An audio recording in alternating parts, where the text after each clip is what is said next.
ओम नमो भगवते वासुदेवाय।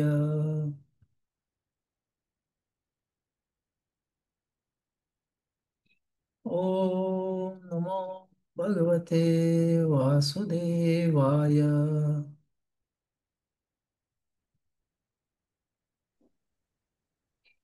तर आज आपण तुका म्हणे या शृंखलेमध्ये तुकाराम महाराजांचा जो अभंग निवडलेला आहे, तुम्हाला स्क्रीन दिसते का? हो प्रभूजी दिसते. हम्म.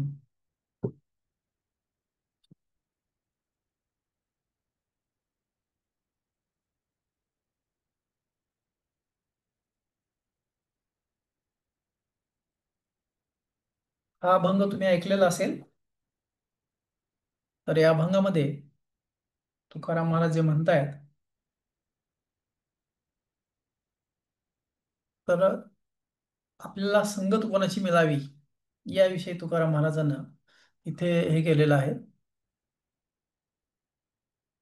तर तुकाराम महाराजांना इथे म्हणायचं आहे की तुकाराम महाराज भगवंताला मागत आहेत. तर मागच्या वेळेस आपणच पाहिलं होतं की या क्लासमध्ये कोणीतरी प्रश्न विचारला होता एक, की आपण निष्काम भक्ती केली पाहिजे, मग भगवंताला काही मागू शकतो का? हं? तर मागू शकतो निश्चितच, कारण की महान संतांनी पण मागितलेलं आहे. पण ते सकारात्मक मागणं पाहिजे. तर इथं तुकाराम महाराज म्हणतायत, अगोदर आपण अभंग वाचू. अखंड जया तुझी प्रीती, मज देत याची संगती. अखंड जया तुझी प्रीती, मज देत याची संगती. मग मी कमलापती, तुझ बाणाने कंटाळा. पडून राहीन ते ठाई, उगाच संतांची या पायी. पडून राहीन ते ठाई, उगाची संतांची या पायी. न मागे न करी काही, तुझी आन गावा विठोबा. न मागे न करी काही, तुझी आन गावा विठोबा. तुम्ही आम्ही पिढो जाने, दोन्ही वारती एकाने. तुम्ही आम्ही पिढो जाने, दोन्ही भारती एकाने. बैसलो धरणे हाका देत दारासी. बैसलो धरणे दे हाका देत दारासी. तुका बने या बोला, चित्त द्यावे बा विठ्ठला. तुका म्हणे या बोला, चित्त द्यावे बा विठ्ठला. न पाहिजे केला आता माझा अव्हेर, न पाहिजे केला आता माझा अव्हेर. तर या अभंगामध्ये तुकाराम महाराजांना जे सुचवायचंय किंवा सांगायचंय किंवा जे मागायचंय, तर ते म्हणतायत की पहिल्या ओळीमध्ये अखंड जया तुझी प्रती, मज दे तयाची संगती. मग मी कमलापती, तुझ बाणा आणि कंटाळा. तर इथे प्रथम ओळ असल्यामुळे प्रथम ते नमस्कार करतायत. आणि आपल्याला कुंती महाराणीच्या प्रार्थनामध्ये नमो पंकजनाभाय, नमो पंकज नेत्राय, जे आपण श्लोक पाहिला की कुंती महाराणी पण तशी प्रार्थना करते. तर इथे तुकाराम महाराज तशीच प्रार्थना करतायत. कमलापती. हं? कमलापती म्हणजे काय? की अशीच प्रार्थना एक उपनिषदामध्ये आलेली आहे. तर नम कमल नेत्राय, नम कम कमलमालिने, नम कंपल नम कमलनाभाय, कमलापतये नमः. कमलापती म्हणजे जीचं स्थान जी कमलावर आहे. हं? लक्ष्मीला कमला असं पण म्हटलं जातं. आणि कमला जी लक्ष्मी आहे, तर त्या लक्ष्मीचे तुम्ही पती आहात. म्हणजे लक्ष्मीचा पती म्हणजे त्याच्याकडे कुठल्याही गोष्टीची कमी आहे का? नाहीये. म्हणून तुमच्याकडे कुठल्याही गोष्टीची कमी नाही, म्हणून विशेष विशेषण भगवंतांना दिलेलं आहे. कमलापती. भगवंताचे अनंत नाव आहेत, पण इथे कमलापती का म्हटलं आहे? की कमला म्हणजे लक्ष्मी, आणि जिथे लक्ष्मी आहे, जिथे ऐश्वर्य आहे, तिथे कशाची कमी आहे? मग तुमच्याकडे सर्व काही आहे, म्हणून मी तुम्हाला मागतोय. आणि काय मागतो आहे? तर साधी गोष्ट काय? मज दे तयाची संगती, त्यांची संगती मला द्या. कोणाची? अखंड जया तुझी प्रीती. हे भगवंता, तुझी ज्यांना प्रीती आहे, तुझ्यावर ज्यांचं प्रेम आहे, तर त्यांची संगती तुम्ही मला द्या. मग भगवंतावर प्रेम करणारे कोण आहेत? आपण बघतो की दिवाळीला लोक कोणाची पूजा करतात? कुबेराची. कारण की तो कोण आहे? देवांचा खजिनदार आहे. पण कुबेर खजिनदार जरी असला तर तो काय शेवटी, त्याला अधिकार आहे का? आहे की नाही? एखाद्या बँकेचा ट्रेझर असतो, आहे की नाही? ट्रेझर, त्याला अधिकार आहे का तो देण्याचा? नाही अधिकार त्याला. कारण की तो फक्त पैसे सांभाळण्याचा अधिकार आहे. तसा कुबेराला पण पैसे सांभाळण्याचा अधिकार आहे, देण्याचा अधिकार आहे का नाही? पण आपण ठार येडे असल्यामुळे आपण काय करतो? त्या कुबेराची पूजा करतो दिवाळीला. कारण आपल्याला वाटतं त्याच्याकडे पैसा आहे, तो आपल्याला देईल. त्यानंतर कोणाची पूजा करतो? लक्ष्मीची पूजा करतो. कारण का? आपल्याला वाटतं लक्ष्मीची पूजा केली तर लक्ष्मी आपल्याकडे येईल, नाही. परंतु नारायणाची पूजा केली, तर नारायण आपल्याकडे, लक्ष्मी त्यासोबत येईल. म्हणून इथे विशेष त्यांनी म्हटलेलं आहे की तुझ्या ठिकाणी ज्यांची प्रीती आहे, भगवंताच्या ठिकाणी तुझे अखंड जया तुझी प्रीती, अखंड प्रेम आहे, विशेष प्रेम भगवंतावर ज्याचं आहे, आणि असे जे भक्त आहेत त्यांची संगती मला द्या. म्हणून आपण एक अभंग नित्यनेमाने म्हणत असतो, हे चिदान देगा देवा, तुझा विसर न व्हावा, गुण गायीन आवडे, हीची माझी सर्व जोडी. न लगे मुक्ती धन संपदा, संत संग देई सदा. तुका म्हणे गर्भवासी, सुखे घालावे आम्हासी. तर या अभंगामध्ये तुकाराम महाराज म्हणतायत की आम्हाला मोक्ष नकोय, आणखी काही नकोय. म्हणजे सुखे घालावे गर्भवासी म्हणजे आपण, आपल्या वाटतं मुक्ती पाहिजे, परत परत जन्म नको, परत परत मृत्यू नको. परंतु तुकाराम महाराज ते म्हणतात की जर तुम्ही आम्हाला परत परत जन्म दिला, परत परत मृत्यू दिला तरीही चालेल, परंतु आम्हाला मुक्ती पण नको, धनसंपदा पण नको, परंतु काय द्या आम्हाला? संताचा संग द्या. संत संग देई सदा, असं सांगितलंय. आणि त्यामुळे काय करेल मी? तुमचे गुण आवडीनं, संतांची संगती जोपर्यंत मिळत नाही तोपर्यंत आपण भगवंतांचे गुणगान आवडीनं गात नाहीत. हं? सर्व भगवंतासाठी जोडत नाहीत. आणि म्हणून ते म्हणतात, हे जे दान देगा देवा, हे द्यायचं तुम्हाला काय दान, डोनेशन असेल, दान असेल, तर हे द्या, तुमचा विसर न व्हावा. भगवंताला विसरलं की निश्चितच आपण मायेच्या अधीन जातो. आणि माया म्हणजे काय आहे? एक जेलर आहे. हं? या भौतिक जगाचा जेलर माया आहे. आणि जेलर तुम्हाला माहित आहे काय काय करून घेतो? जे जेलमध्ये राहिले त्यांना माहित आहे. तो जेलर काही नाही केलं तर फटके तर देतोच, पण जेवण पण देत नाही व्यवस्थित. वेळेवर देतो पण कसं? बेचव असतं, ते खाता येत नाही, किंवा नको नकोच होतं. फारशा काही सुविधा नसतात, झोपायला कम्फर्टेबल नसतं.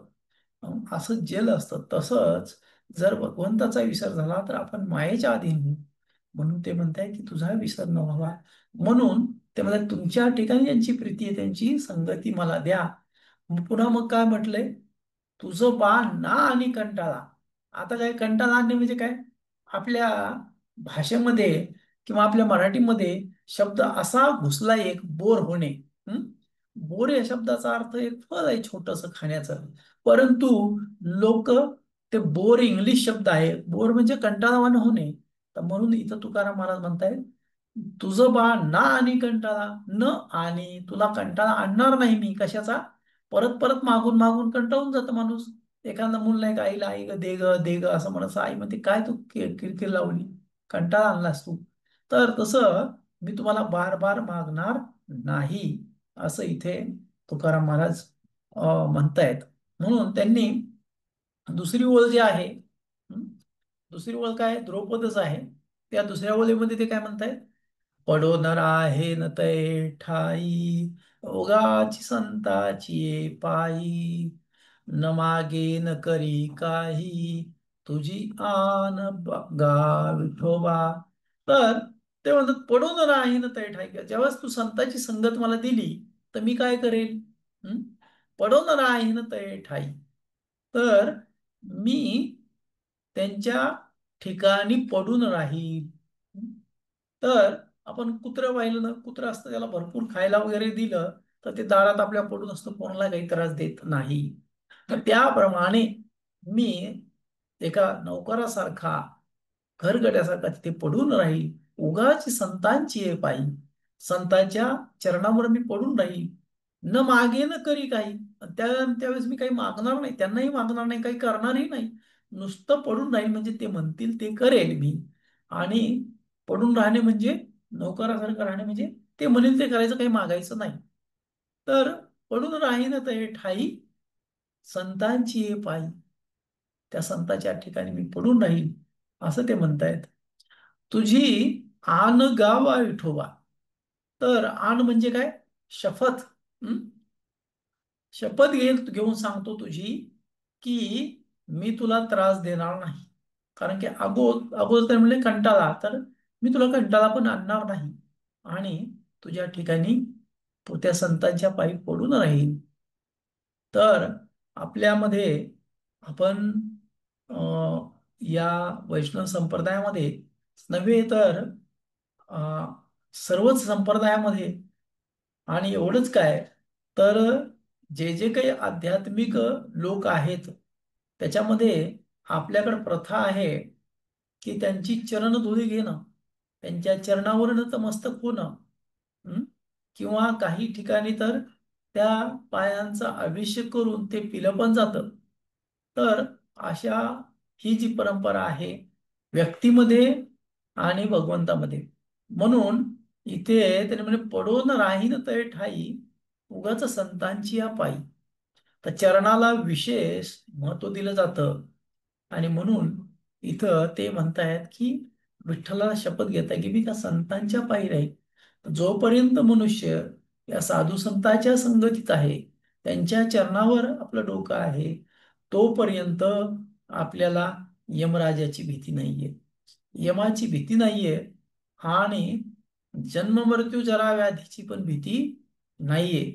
म्हणून तुकाराम महाराज विशेष अभंग म्हणतात की तुम्ही तुम्हाला मी त्रास देणार नाही, तुमची शपथ घेऊन मी सांगतोय की तुम्ही काय करा, तुम्ही माझ्यावर एवढे उपकार करा, मला त्यांची संगती द्या, आणि ती संगती मला एकदा दिली की मग मी तुम्हाला बार बार काही काही मागणार नाही.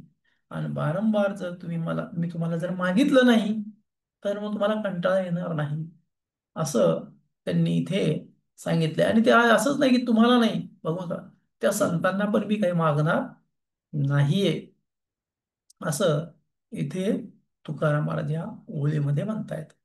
पुन्हा पुढल्या पुढल्या ओळीमध्ये ते काय म्हणतायत, तर पुढे ते म्हणतायत, पुढे म्हणतात, तुम्ही आम्ही पिढो जाने, दोन्ही वारी ती एकाने, बैसलो धरणे हाका देत दारासी.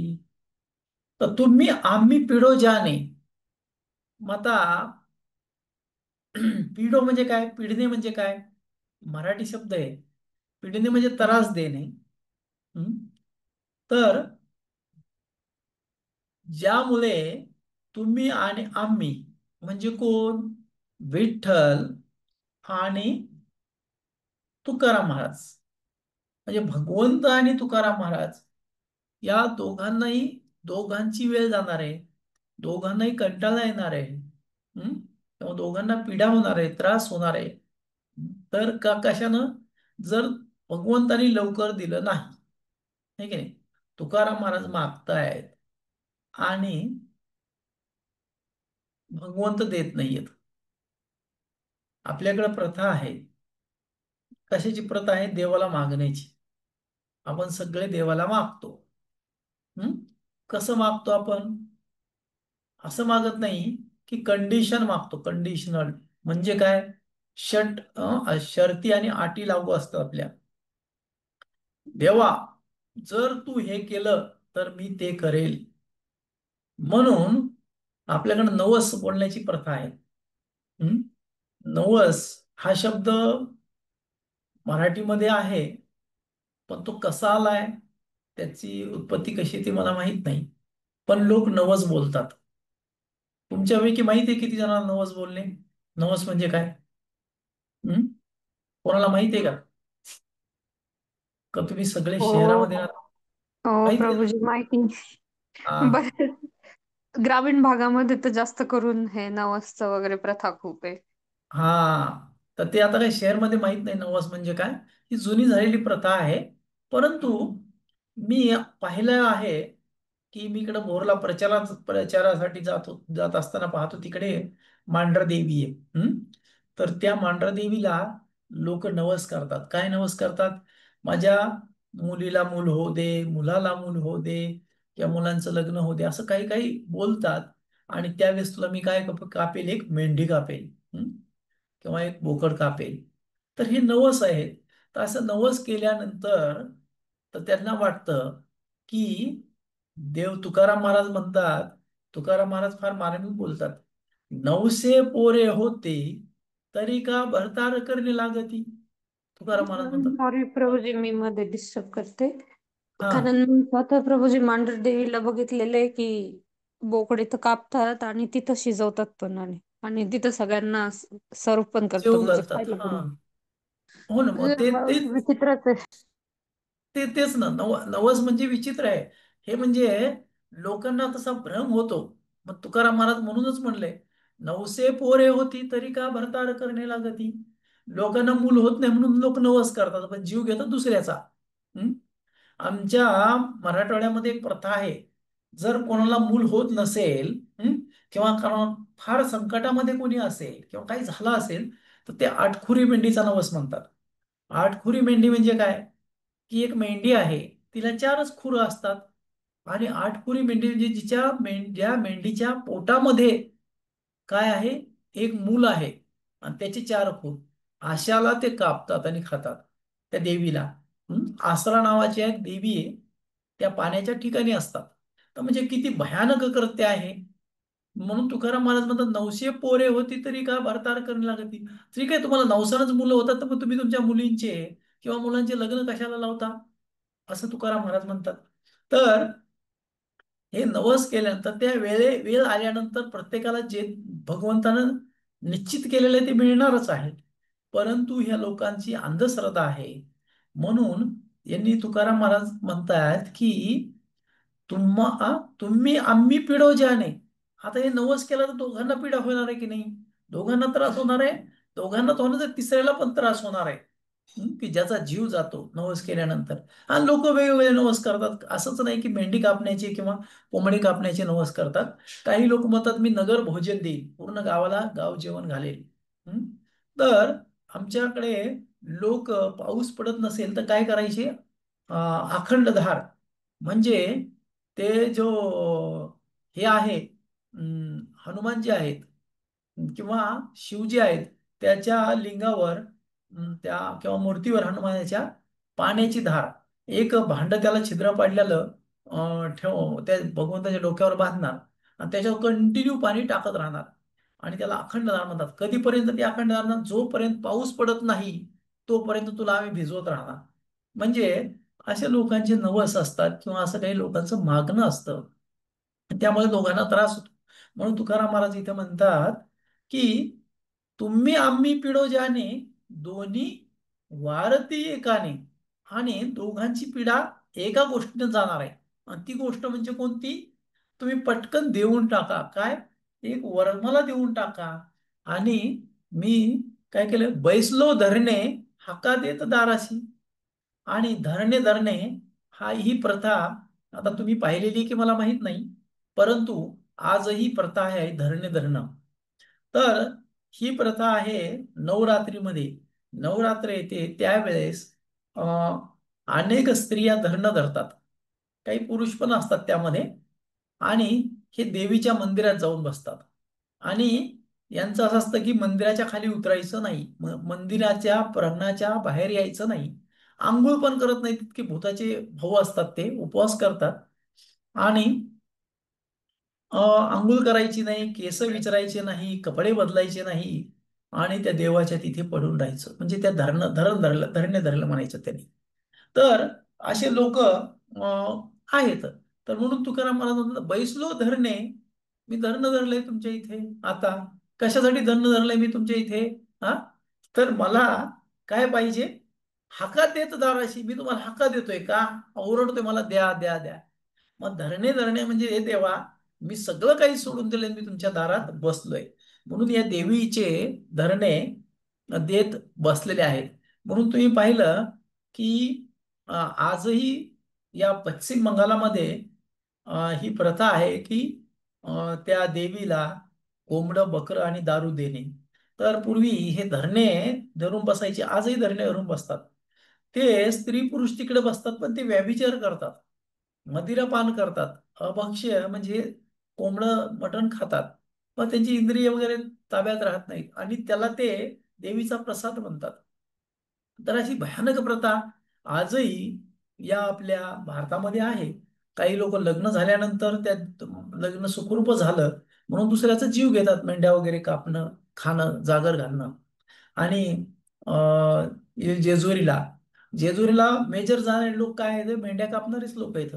तर बरेच लोक म्हणतात की तो जो देव आहे तो धनगरांचा आहे, ते मेंढपाळ जे लोक आहेत त्यांचा आहे, म्हणून ते मेंढे त्याला कापतात आणि खातात.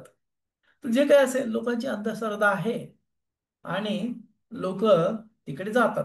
तर ही अंधश्रद्धा जी आहे, तर ती अंधश्रद्धा आपल्यात एवढी का भरलेली आहे? कारण का आपण इथे कोणी धार्मिक नाहीयेत. आपण ना आध्यात्मिक आहोत, ना परमार्थिक आहोत, धार्मिक आहोत. आपण अंधश्रद्धाळू आहोत. हं? एकानं केलं म्हणून दुसरे करणार आहेत. तर मला एक सुंदर गोष्ट आठवते. हं? तर एक देवदत्त नावाचा भिकारी होता, आणि भिक्षाटन करायचा तो. आणि तो भिक्षा उदर भरण्यासाठी भिक्षा मागत असे. आणि त्याच्याकडे एक पात्र होतं. हं? पात्र म्हणजे त्याला संस्कृतमध्ये भाजन म्हणतात पात्राला. आणि त्यांनी ते पात्र घेतलं. तांब्याचं होतं ते पात्र. तांब्याचा कलश पाहिला असेल आपण तुम्ही. आणि तो तांब्याचा कलश घेतला त्यांनी, आणि तो भिक्षाटन करू लागला. आणि भिक्षाटन करता करता त्याला फार म्हणजे भिक्षा चांगली मिळाली. ते नाणे लोकांनी टाकून टाकून ते त्याचं भांडं भरलं. आणि त्याला खूप आनंद झाला की मला आज खूप दिवसानं किंवा खूप वर्षानं एवढी भिक्षा मिळाली. तर मी आता काय करेन? सगळ्यांची जीवनात एक इच्छा असते की काशीला जावं. तर मी काशीला जाईन आणि मी माझ्या पूर्वजांचा उद्धार करेन. कारण तिथे शिवजी अखंड रामनामाचा जप करत असतात काशीमध्ये. आणि ज्यांनी कोणी तिथे शरीर सोडलं तर त्याचा उद्धार होतो. मी जाऊन तिथे काशीमध्ये स्नान करेल असं म्हणून तो देवदत्त काशीला गेला. आणि फार पूर्वी चालत जावं लागायचं, किंवा फार दुर्मिळ साधन असायचे. आणि तो गेल्यानंतर काय झालं, त्यांनी विशाल अशी गंगा पाहिली. आणि त्या गंगेच्या किनारी गेला तो. सकाळची वेळ होती, फारसे लोक आलेले नव्हते. आणि मग काय झालं, तर त्याने विचार केला की आता मी स्नान करतो, आणि हे माझे जे हे आहेत मलिन झालेले कपडे ते पण धुवून टाकतो. पण माझ्या हातातला हा तांब्याचा कळस आहे, याच्यामध्ये नाणी आहेत, भरपूर धन आहे. तर हे जर मी तिथे जवळ नेला, तर कुठे ठेवला तर कोणीतरी घेईल. आता माझ्या इथं कोणी सोबत पण नाही त्याच्याकडे ठेवायला, ओळखीचं पण कोणी नाही. मग त्यांनी विचार केला की या वाळूमध्ये मी खड्डा करतो, आणि त्याला पुरून ठेवतो, आणि बाजूला जे झाड दिसतंय त्या झाडाचा एक फांदा आणतो आणि त्याच्यावर लावतो. म्हणजे मला खून दिसेल की मी परत माझी आंघोळ केली की मी उकरून तिथला तो काढेल. अशा हिशोबाने त्यांनी ते केलं. उकरलं, खड्डा केला. आणि त्याच्या लक्षात आलं, अरे, जर मी याच्यावर झाडाचा फांदा लावला तर मला ती दूर एक चढताना गाय दिसते. ती गाय येईल आणि या झाडाचा फांदा खाऊन टाकेल. मग मला कसं काय सापडणार? हा, मग त्याच्या डोक्यात ती युक्तीच आली. आणि त्याने काय केलं, त्या ठिकाणी जिथे तो ताम्र कलश उरला होता त्याच्यावर एक शिवलिंग तयार केले. कारण की काशी येतो म्हणला, शिवजीची नगरी आहे, म्हणून त्यांनी तिथे शिवलिंग केलं. म्हणून इथे शिवलिंग कोणी मोडणार नाही, म्हणून त्यांनी शिवलिंग केलं आणि तो स्नान करायला गेला. आता स्नान करत असताना त्यांनी बऱ्याच दिवसानं प्रवासात होता, व्यवस्थित स्नान झालं, असं स्नान केलं, कपडे धुवून टाकले आणि तो त्याच्यामध्ये त्याचा बराच वेळ गेला. आणि नंतर तो येऊन पाहिलं, म्हणजे त्यांनी, मग लोक आले तिथे, दुसरा माणूस आला, त्यांनी पाहिलं की अरे तिकडे एक एक व्यक्ती स्नान करतोय. आणि इथे पण तिथे एक व्यक्ती स्नान करतोय आणि या गंगेच्या कडेला वाळूमध्ये एक शिवलिंग तयार केलेलं आहे. म्हणजे कदाचित इथे प्रथा असावी की शिवलिंग करायचा अगोदर त्याला नमस्कार करायचा आणि मग आंघोळ करायची. त्यांनी तिथे एक शिवलिंग बनवलं, तोही स्नानाला गेला. आणि त्याच्यानंतर दुसरा आला, तिसरा आला, आणि असे शेकडो लोक आले, आणि जिकडे तिकडे सगळे शिवलिंग तयार झाले, आणि तेच लोक स्नान करू लागले. याचं स्नान झालं आणि यांनी कपडे वगैरे घेऊन आला, तर पाहतोय तर काय, सगळीकडे इकडे तिकडे सगळीकडे काय, शिवलिंग शिवलिंग शिवलिंग. म्हणजे काय, तर जिथे तिथे शिवलिंग त्याला दिसायला लागलं. म्हणून तो काय म्हणायला लागला, तो म्हणतो, मग तो असं म्हणतो की गतानुगतिका लोके नको परमार्थिक गंगा सैकेत लिंगेशु नष्टमे ताम्रभाजन. तर तो म्हणतोय की गतानुगतिका लोके, अरे एकाने केलं म्हणून दुसरे करणारे लोक आहेत इथे. हं? नको परमार्थिक, इथे कोणीही परमार्थ वालं नाहीये, कोणालाही परमार्थ इथं कळत नाहीये. हं? गंगा सैकत लिंगेशु, सैकत म्हणजे वाळू, गंगेच्या वाळूच्या लिंगामुळं नष्ट मे ताम्रभाजन, त्याच्यामुळं माझं ताम्रभाजन नष्ट झालं. नष्ट झालं म्हणजे काय झालं, आता ते दिसणार नाही, मिळणार नाही. कारण काय, एवढ्या सगळ्या लोकांनी शिवलिंग बनवले, आणि मी जर प्रत्येक शिवलिंगाखाली उकरून पाहिलं की माझं काय, प्रत्येक शिवलिंगाच्या खाली मी जर उकरून पाहिलं की इथे माझा कलश आहे का, तर लोक मला मारतील, कारण त्यांचं शिवलिंग मोडल्यामुळे, अपराध झाल्यामुळे. म्हणून माझं शिवलिंग काय झालंय, नष्ट झालेलं आहे. असं तो त्याचा तिथं ते साक्षात्कार झाला. म्हणून या संसारामध्ये, या जगामध्ये आंधळे लोक खूप आहेत. म्हणून एकदा त्या राजाने विचारलं की आपल्या प्रधानाला, बाबा रे, या जगात लोक कसे आहेत, तर ते म्हणला, महाराज सगळे लोक आंधळे आहेत. ते म्हणलं कसं काय, म्हणे बघा तुम्ही. बघायचं असेल तर उद्या बघा माझ्याकडून. त्यांनी एक गाय आणली आणि भर चौकात उभी केली, आणि तिचं ते दूध काढू लागला. आणि प्रत्येक जण येऊन त्याला विचारत होता, हे प्रधानजी तुम्ही काय करताय. राजा बाजूला उभा होता, आणि प्रत्येक जण होता, प्रधानजी काय करताय. तर तो म्हणतो मी दूध काढतोय. तर मग त्यांनी विचारलं की जेवढे लोक आले तेवढ्या लोकांनी काय विचारलं की तुम्ही काय करताय, त्यांना दिसत नव्हतं का, म्हणजे इथे लोक आंधळे आहेत. तसेच या जगामध्ये या ज्या गावगाडा आहे, हं? त्याला गावगाडा म्हणतो किंवा अंधश्रद्धा म्हणतो, हं? तर ते चालू असतो. लोकांना अध्यात्माशी काही घेणं देणं नाहीये. त्या जे आपण जे करतोय त्यामुळं दुसऱ्याचा विनाश होतोय, दुसऱ्याला त्रास होतोय, किंवा त्या देवाला काय फायदा होतोय का, आपल्याला काही फायदा होतोय का, अशी हे आहे. म्हणून तुकाराम महाराज म्हणतात, मी धरणं देऊन तुमच्या दाराशी बसलोय, तुम्हाला हका देत बसलोय, पण हे दोन्ही गोष्टी, ज्या माझा नवस आणि तुमचं देणं, हे दोन्ही गोष्टी, दोन्ही वारती एकानं, एकच गोष्ट केली तुम्ही तर या दोन्ही गोष्टीचं काय होणार आहे, समाधान होणार आहे. तर ते समाधान कसं होणार आहे, तुम्ही मला द्या. काय द्या, मला त्यांचा संग द्या. अखंड जया प्रीती मज दे तयाची संगती, मला त्यांची संगती द्या ज्यांच्या ठिकाणी तुमची प्रीती आहे. असं ते इथं निकसावून सांगतायत. आणि पुढे मग तुकाराम महाराज म्हणतात की तुका म्हणे बा बोल या बोला, तुका म्हणे या बोला, चित्त द्यावे बा विठ्ठला. म्हणजे तुकाराम महाराज म्हणताय की मी जे बोलतोय माझ्या शब्दाकडे लक्ष द्या हो, चित्त द्यावे बा विठ्ठला. हं? हे माझे बाबा, पिता, हं? की तुम्ही त्याच्याकडे, तुम्ही माझे सर्व सर्व आहात. चित्त द्यावे, लक्ष द्या माझ्याकडं. हं? काय लक्ष द्या, की बाबा हे जे मी म्हणतोय ते न पाहिजे केला, तुम्ही आता माझं केलं ना पाहिजे, काय माझा आता अवेर, मला तुम्ही टाळू नका. तर तुम्ही माझा अवेर करू नका, तुम्ही मला टाळू नका, तुम्ही माझ्याकडे लक्ष द्या, मी जे बोलतोय. हं? आपण बघतो कधी कधी लहान मुलं आईला दे दे काहीतरी मागत असतं, आई त्याच्याकडे लक्ष देत नाही. तसंच हे पांडुरंगा, तुम्ही मी जे मागतोय तर त्याच्याकडे लक्ष द्या, असं तुकाराम महाराज इथे म्हणतायत, बार बार मागतायत. म्हणून या अभंगामध्ये तुकाराम महाराजांना हेच सुचवायचं आहे, हेच म्हणजे की भगवंताला आपण काय मागितलं पाहिजे किंवा ते मागतायत. तर तुकाराम महाराज एक महान संत आहेत. तुकाराम महाराज आपल्याला शिकवून देण्यासाठी इथे आलेले आहेत. हा तुकाराम महाराज म्हणतात पण एका अभंगामध्ये, वदिले जे ऋषी साच भावे वर्तावया. आम्ही आलो याच कारणाशी, आम्ही याच कारणासाठी आलोय. कोणत्या कारणासाठी आलोय? आम्ही आलो याची कारणाशी, वदिले जे ऋषी साच भावे वर्तावया. जे ऋषी मुनींनी जे सांगितलेलं आहे आणि तेच तुम्हाला आम्ही परत सांगण्यासाठी इथे आलो आहोत, तुम्ही विसरलात म्हणून. आम्ही वैकुंठवासी आहेत. तुकाराम महाराज ते वैकुंठवासी आहेत. पण तसे महान संत असून ते काय म्हणतात की आम्हाला संतांची संगती द्या, सज्जनाची संगती द्या. परंतु आज आपल्याला आपल्या जीवनामध्ये असं वाटतंय की हे जे साधू संत लोक आहेत किंवा जे भगवंताचे भक्त आहेत, त्यांची संगती कशाला? त्यांची संगती केलं तर आपल्याला इंद्रिय तृप्ती करता येणार नाही, ते आपल्याला अडथळा आणतील.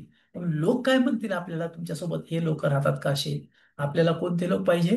आपल्याला मोठ्या मोठ्या कारवाले, मोठ्या मोठ्या बंगल्यावाले, सुटबुटवाले असे लोक आपल्याला संगतीला पाहिजेत, की जे नेहमी पापामध्ये रत असतात. पण तुकाराम महाराज म्हणतात की नाही नाही, मला त्यांची संगती द्या की ज्यांच्या ठिकाणी तुमची प्रीती आहे. तुकाराम महाराज एक अभंग आहे, त्यामध्ये त्यांनी शिव्या दिलेल्या आहेत. तर त्याच्यामध्ये ते तर म्हणतात की अशा लोकांचं तोंड पाहू नये. कोणत्या लोकांचं? की जे लोक चार नेमाचं चार नेम तोडतात, त्यांचं जर तोंड जरी आपण पाहिलं तर आपल्याला नरकाचं तोंड पाहावं लागतं. म्हणून ते भगवंताला त्या अभंगात विनंती करतायत की तुम्ही मला अशा लोकांचं तोंड पाहू देऊ नका. त्यामुळे अशा लोकांपासून आपण दूर राहिलं पाहिजे, संतांची संगत केली पाहिजे, असंच या अभंगात तुकाराम महाराजांना सांगायचं. आपला वेळ झालेला आहे. 3-4 मिनिट आहेत, कोणाला काही प्रश्न विचारायचा असेल तर. धन्यवाद प्रभूजी, खूप छान अभंग होता. कोणाला काही प्रश्न असेल तर तुम्ही अनम्यूट करून विचारू शकता. प्रभूजी, जसं ह्या प्रथा ज्या आता वर्णन केल्या, जसं वेगवेगळे नवस, आणि त्यामध्ये प्रभूजी जर ते नवस बद्दल आपण सांगायला गेलो, जे खरं ज्ञान आहे ते द्यायला गेलो, तर ते म्हणतात की नाही, देव कोपेल, देवी कोपेल. काय म्हणजे का कोपेल? म्हणजे एक जीव आपण वाचवला तर त्याच्यामुळे काय देवी देवता काय कोपतील काय प्रभूजी? असं त्यांची नाही, विचारधारा.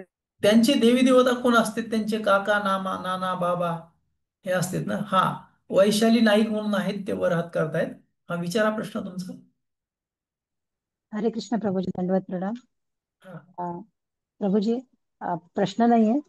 तुम्ही जी स्टोरी सांगत होते ना, ते शिवलिंग बनवलं जातं नदीच्या हा. किनारी. प्रभूजी, हा. त्या माझं नेटवर्क जरा फेल झाला आणि मला हा. त्याचा मॉरल एंड कळला नाही प्रभूजी. कृपया जरा सांगाल का प्रभूजी? हा, सांगतो, ती स्टोरी पण सांगतो. पण हा. तुम्हाला जे तुम्ही म्हणतायत ना देव कोपेल, यांचा जो प्रश्न होता, इथे राधेश म्हणून तुम्हाला एक जॉईन केलेलं दिसतंय. हा, तर त्यांच्या घरात ती प्रथा होती मेंढी कापायची. तर ती, मी त्यांना म्हटलं थांबवा. हं?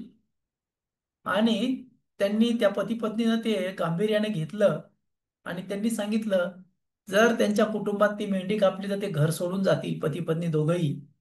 तर त्यांनी मग लग्नामध्ये, त्यांच्या भावाच्या लग्नामध्ये त्यांनी ती मेंढी कापली नाही. तर त्यांचं काय नुकसान झालं त्यांना विचारू शकता तुम्ही. काही झालं हा. नाही प्रभू. हा. काही झालं नाही नुकसान.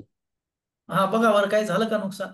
पण त्यांच्या काही मनात झालं त्या सर्वांच्या मनात काय भीती होती की देवीचा, देवाचा जे काय असेल ज्याच्यासाठी कापतात त्याचा कोप होईल, हीच भीती असते ना. हम्म. नाही. हो, काही झालं नाही हो. प्रभू. हम्म. तर काही नुकसान होत नाही, प्रत्यक्ष तुमच्या समोर इथे उदाहरण आहे. ही पायगुडे फॅमिली आहे, ते तिकडे पुर्जेला राहतात. हा, तर यांचा हा आणखी एक प्रश्न आहे. अ, ये म्हणून आहे. हा, विचारा काय म्हणता तुम्ही. जय गुरुदेव.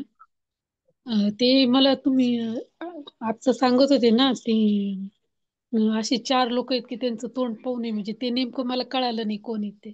हा, 4 लोक नाही, जे लोक 4 नियमाचं हे करतात भंग, म्हणजे विशेष मध्ये सांगितलंय त्यांनी, जे अं, नीच कर्मामध्ये लिप्त असतात. 4 नियम म्हणजे मांसाहार, नशा, जुगार आणि व्यभिचार यामध्ये जे घडून गेलेले लोक आहेत, त्यांचं तोंड पाहू नये असं तुकाराम महाराज म्हणतात.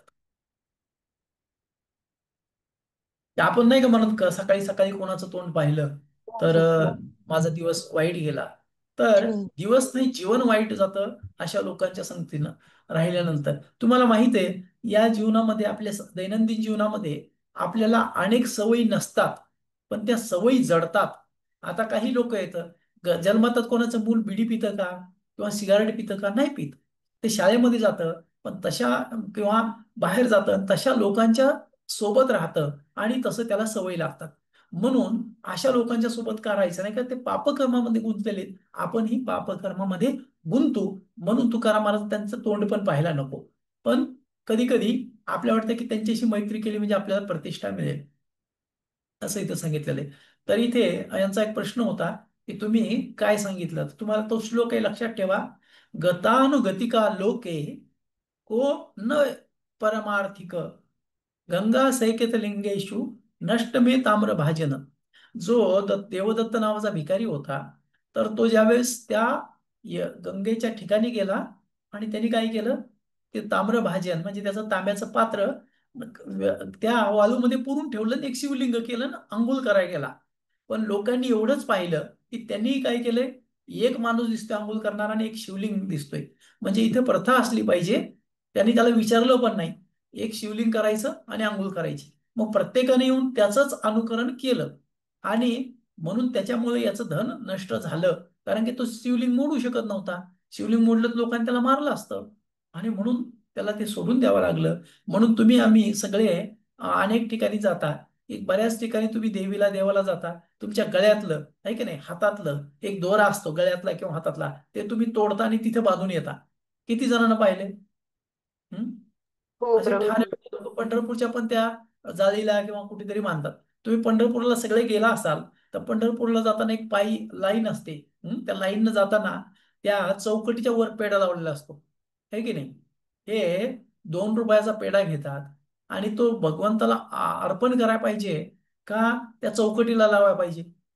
त्या चौकटीच्या वर जिथे थोडी एकानं लावला म्हणून दुसरा लावत जातो, काही माहित नाही का लावला.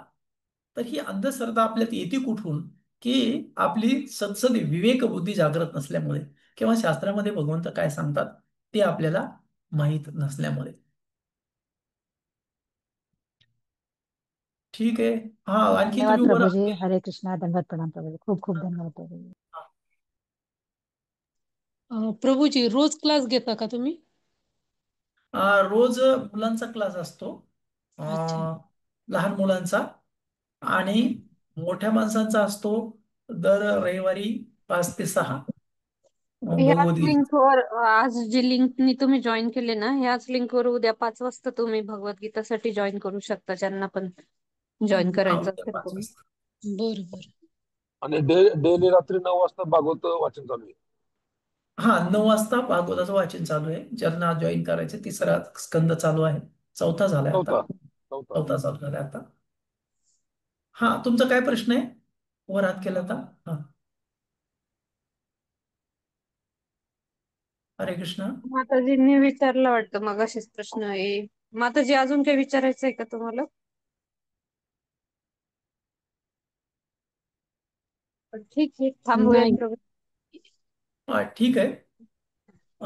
तर जर तुमची इच्छा असेल तर आपण एक मराठीमध्ये हा जर तुका म्हणे जसा क्लास आहे, तसा आठवड्यातून एकदा आपण, तुम्हाला जर उपनिषद माहिती आहेत आपले 10 उपनिषद, म्हणजे तसे 108 उपनिषद आहेत, पण प्रमुख 9 उपनिषद आहेत.